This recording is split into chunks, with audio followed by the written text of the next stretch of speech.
Some films have killer marketing companies with enticing trailers that build up audiences' hypes. That is, until it crushes our very souls at being mediocre waste of time, or even in some cases, a straight dumpster fire. And yet, because of that hype, so many people went to see it, or rented it, or whatever. And so box office numbers told the studios that they had success on their hands. So of course, they greenlight a sequel almost immediately. Before we begin, please like, share, and subscribe to our channel. Every new sub helps us achieve our goal and keeps us motivated to create new content.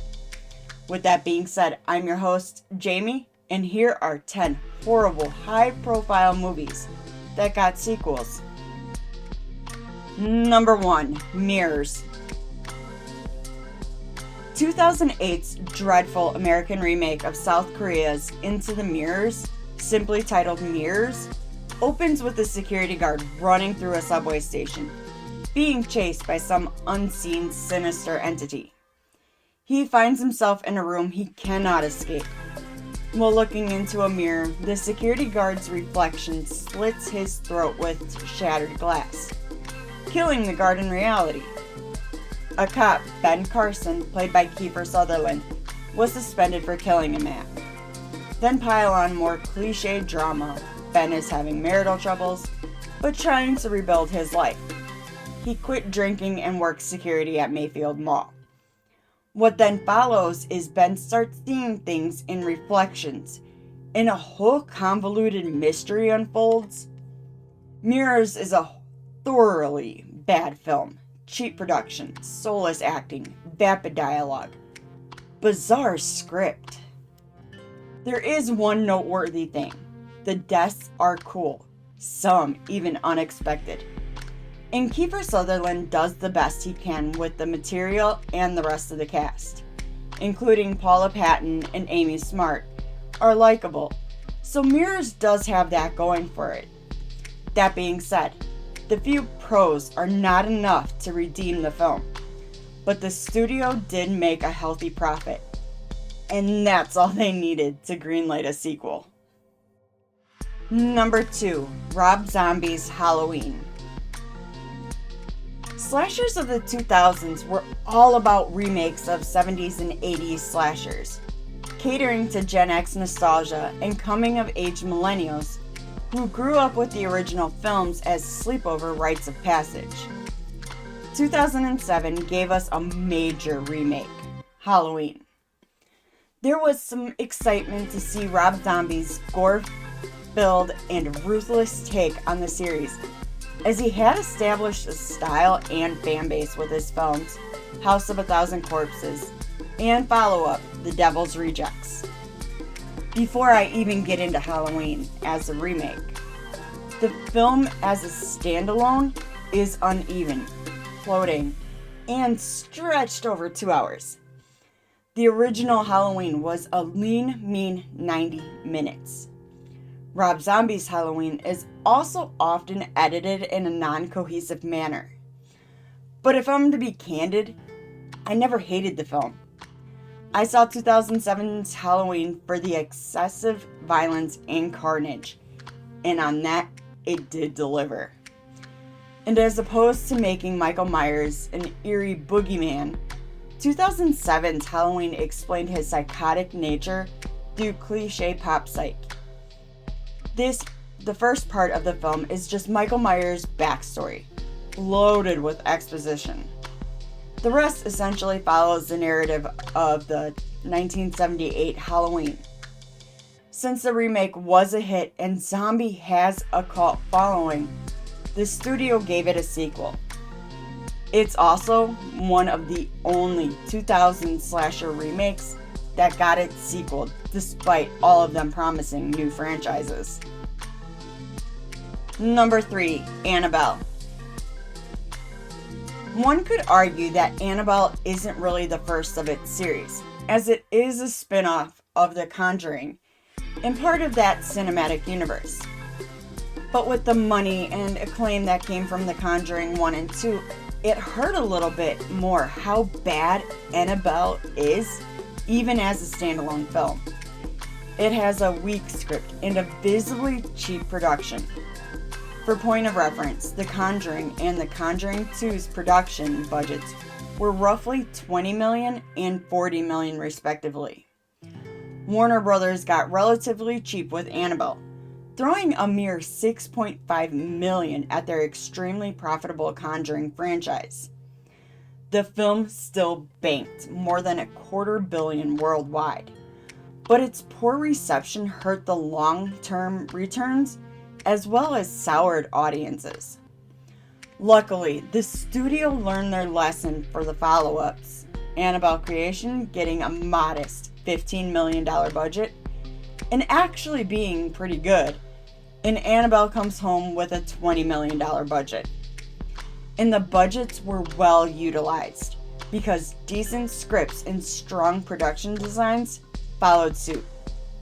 None of that erases the fact that the Annabelle series began at a very low point. Number 4, Ouija. One of the only good things to come from 2014's Ouija is that it spawned an incredible follow-up. Its prequel, Ouija: Origin of Evil, was directed by Mike Flanagan. Over the years, Flanagan has proven to be one of the best horror directors in recent memory.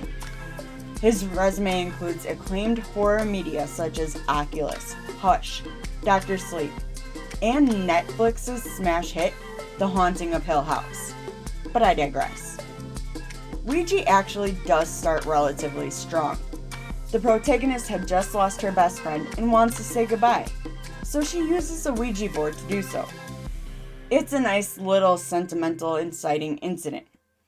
But of course, she accidentally summons a demon and everything goes to hell, including the cinematic value of this film.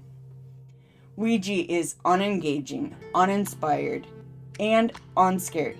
Whoops, I meant not scary. If you're curious to see how bad it is, or just challenge the notion that it is bad, feel free to check it out on Netflix, Google Play, Apple TV, Fandango, or Prime. Number 5, The Nun. Is it really fair to put 2 films from the iconic Conjuring franchise on this list? Maybe not, but we gotta get those clicks. I was excited for The Nun. The demon Valak is posing as a nun, and we came to learn that from The Conjuring 2. She was a screen stealer, and was part of one of the best executed scares in the series, in the sequence with the painting of the nun. The Nun film was another fall from grace for the franchise. While it didn't look cheap and had a strong lead in Thaisa Farmiga, most of the film was derivative and the characters were illogical.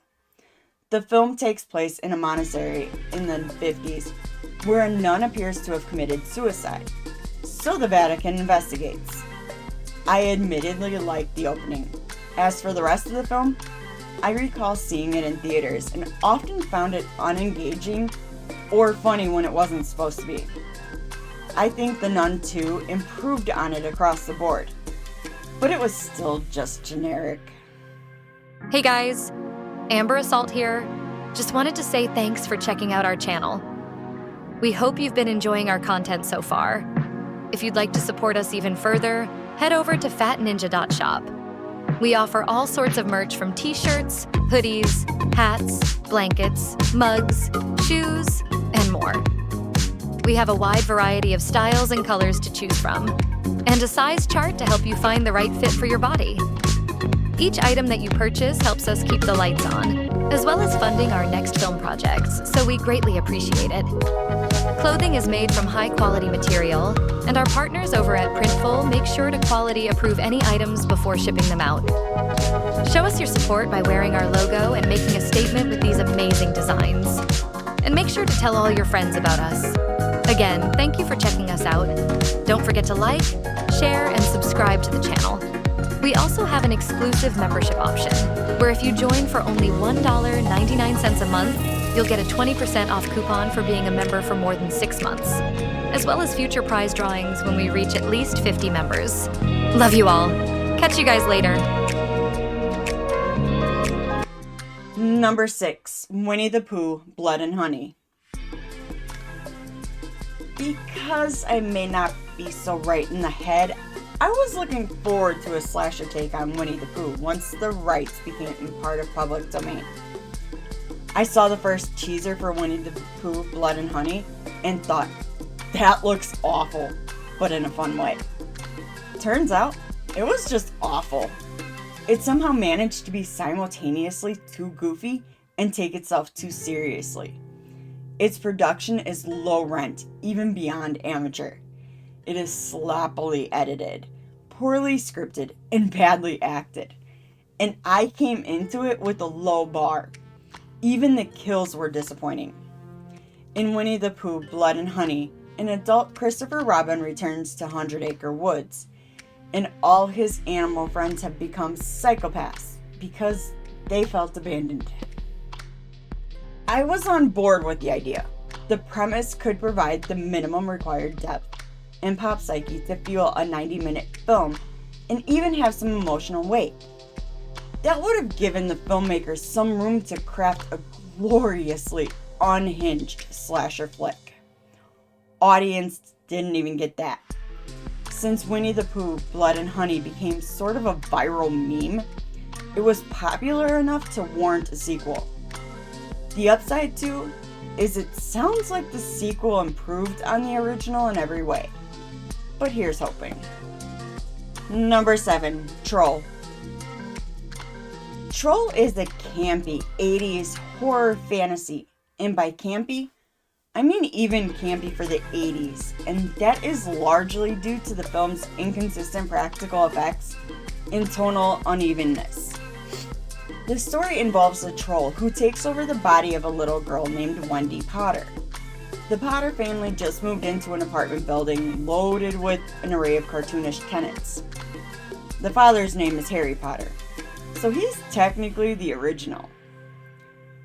Troll is an illogical and unfocused film, and that is often its undoing. All of its fantasy and horror elements are hit and miss. This coupled with the over-the-top nature and silliness, it comes off more unintentionally comedic. Troll's follow-up, simply titled Troll 2, even changed the genre to horror comedy. I low-key enjoyed watching Troll because it was all over the place and there were glimmers of promise everywhere. But let me know what you all think. Number 8, Boogeyman. Believe it or not, I saw Boogeyman in theaters just after I graduated high school, searching for the bone-chilling high I got from The Ring. The film is a boilerplate supernatural spookfest, minus the spook. It's derivative and forgettable. The only thing I remember about the film is Barry Watson playing Tim as he comes back home after the death of his mother. As a kid, he saw his dad get taken away by the boogeyman, and his mother dismisses him. So as an adult, Tim lives in a place with no closets and his bed on the floor to prevent the boogeyman from coming to get him. But can he survive his hometown again? Barry Watson was a big enough name at the time thanks to his tenure on the 90s wholesome family drama Seventh Heaven. Since Boogeyman was a moderate enough hit, they made a couple straight-to-DVD sequels at the height of DVD sales. But none of these films hit any kind of spook factor. Number 9, Alone in the Dark. Uwe Boll has a reputation for being one of the worst modern-day directors, but his films are enough of cult hits that they have built franchises around him. Alone in the Dark is one of them, and it's based on a survival horror game by the same name. And it is supposed to be pretty good. Unfortunately, the film is not. It's a pretty big meandering mess. Alone in the Dark has incoherent plotting, no character development, and is poorly put together. From what I understand, the paranormal exists, and Christian Slater plays a paranormal hunter looking for a specific artifact. There's a whole backstory about a lab making experiments too. The film is comparable to watching someone wander through a video game with bad graphics that glitch it, and even legs during action scenes. The only reason Alone in the Dark got a sequel is that it was already a brand. Number 10, the Amityville Horror. Some may be surprised I included the original Amityville Horror on this list, as it is iconic in many ways.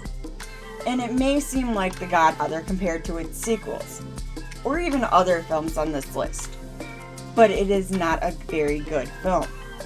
It stood out at the time for solid performances and a handful of inspired moments, but it is clunky and cliche. I'm sure it helped that at the time everyone thought it was based on a true story. Turns out the actual family who lived in the house made it all up, but propagated the lie. The Amityville Horror revolves around the Lutz family, who just purchased a cheap new home because a murder occurred with the prior owners. James Brolin and Margot Kidder played newlyweds George and Kathy Lutz. For the duration of the film, George slowly goes mad and attempts to kill his family.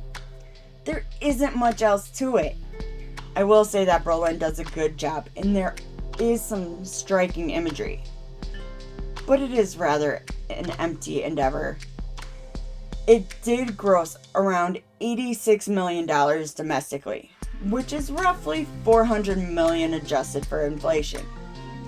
To put that in perspective, the highest grossing horror films in the US in the last 2 years were A Quiet Place Day One with $138 million, Five Nights at Freddy's with $137 million, Scream 6 with $108 million, and Alien Romulus with $104 million so far. As a matter of fact, the highest grossing horror film of all time domestically is 2017's It Chapter 1, ranking in a massive $327 million. The point is, Amityville Horror wasn't just guaranteed sequel, but a franchise that, according to Amityville Wiki, has a staggering 60 plus sequels, remakes, reboots, spin-offs. Most admittedly, non-canon or parody, with 6 of them being released theatrically. Thanks for checking out the video. Did we leave any films off the list? Let us know in the comments. If you enjoyed the video, please like, share, and subscribe to our channel. Don't forget to hit that bell icon to stay up to date with our latest releases. You can reach out to us on Twitter or X at StudiosFat, or chat with us on Discord linked below. If you're really enjoying our content and want to help support us, click that join button for exclusive content, rewards, and perks. Make sure to check out our very own merch store located at fatninja.shop. All proceeds go towards our next film project, so we'd greatly appreciate it. I've been your host, Jamie. Thanks again. See you in the next one.